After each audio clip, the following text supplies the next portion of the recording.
Oui, il y a une semaine de cela, il y a eu un violent incendie qui s'est déclaré ici au dortoir des jeunes filles à la paroisse Saint-Benoît de Néma.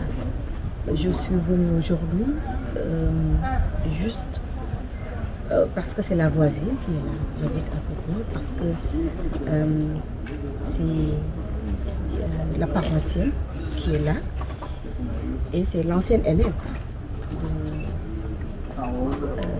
de Néma qui est venue aujourd'hui pour témoigner sa solidarité avec ses frères et sœurs de la paroisse Saint-Benoît de Néma.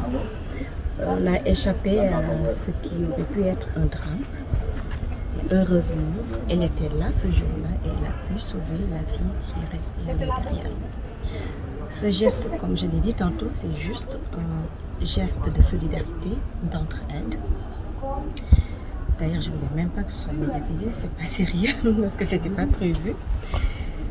Mais vous m'avez pris au collet et donc du coup, c'est pas le plus important. Ce qui est plus important, c'est surtout que les gens puissent venir en masse pour accompagner, appuyer et accompagner la paroisse Saint-Benoît de Néma en nature, en matériel, voilà, comme on dit. Donc c'est un appel que nous lançons avec la sœur Bénédicte pour aller éventuellement vers une cagnotte parce que nous avons visité les lieux et vraiment les besoins sont énormes. Voilà, d'après l'expert, c'est évalué à peu près 12-15 millions et nous demandons à tous les paroissiens, à tous les Ziguinchorois, à tous les Sénégalais de venir en aide à la paroisse Saint-Benoît de Néma parce qu'en réalité, les filles qui sont ici viennent de tous les milieux et sont de toute obédience religieuse. Et le plus souvent, la plupart d'entre elles, si je ne m'abuse, viennent de milieux défavorisés. Et donc, ce qui est important aujourd'hui, c'est qu'il y ait une bonne action de solidarité nationale, que tout le monde puisse vraiment aider rapidement à remettre en état ces locaux pour que les filles puissent très rapidement retrouver le chemin des classes. Je suis la sœur Bénédicte de Marie-Constance Diatta, fille du 5 heures de Marie, de la communauté de Néma, responsable.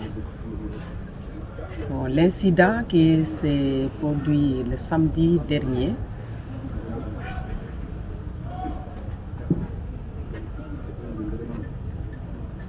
était vraiment difficile pour moi qui étais présente là de mesurer ce violent feu que j'ai vu dans notre maison. J'étais à la chapelle en prière pour l'oraison comme à l'accoutumée. J'ai entendu un grand bruit et accompagné de cris. Et c'est comme ça que je suis sortie pour voir et j'ai vu toute la cour en fumée et j'ai vu le feu. Mais pourquoi je ne suis pas partie à la messe? Parce que nous avons eu notre lingère qui a eu un malaise, elle est décédée. Elle devait être enterrée le samedi. Donc c'est cette raison qui a fait que je n'ai pas été à la messe matinale paroissiale. Et je suis restée là. Après, je devais me rendre à la maison mortuaire. Et donc, quand la fille a tapé à la porte avec les cris, je suis sortie quand même pour voir d'où provenait ce grand bruit et ces cris. Quand je suis sortie, j'ai vu. Je suis même venue jusqu'à ce niveau. Je suis repartie de l'autre côté, puisque ma chambre est à côté, pour demander est-ce qu'il y a quelqu'un. 3 fois, elle a répondu. Je suis rentrée dans ma chambre, j'ai ouvert la porte, j'ai pris la clé, j'ai ouvert la porte. Elle est sortie, mais comme elle ne voyait pas, elle est tombée. C'était trop fort quand elle est tombée. Donc moi, j'ai cherché à aller dans la communauté pour couper le compteur. Et j'ai rencontré la sœur Yolande.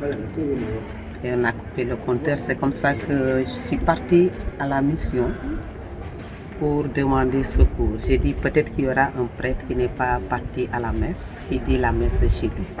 Donc j'ai crié, Bon, comme je n'entendais pas une réponse, je suis revenue en disant, bon, le seul recours, c'est aller à l'église. Parce que là-bas, il y a les fidèles, ils pourront venir à notre secours.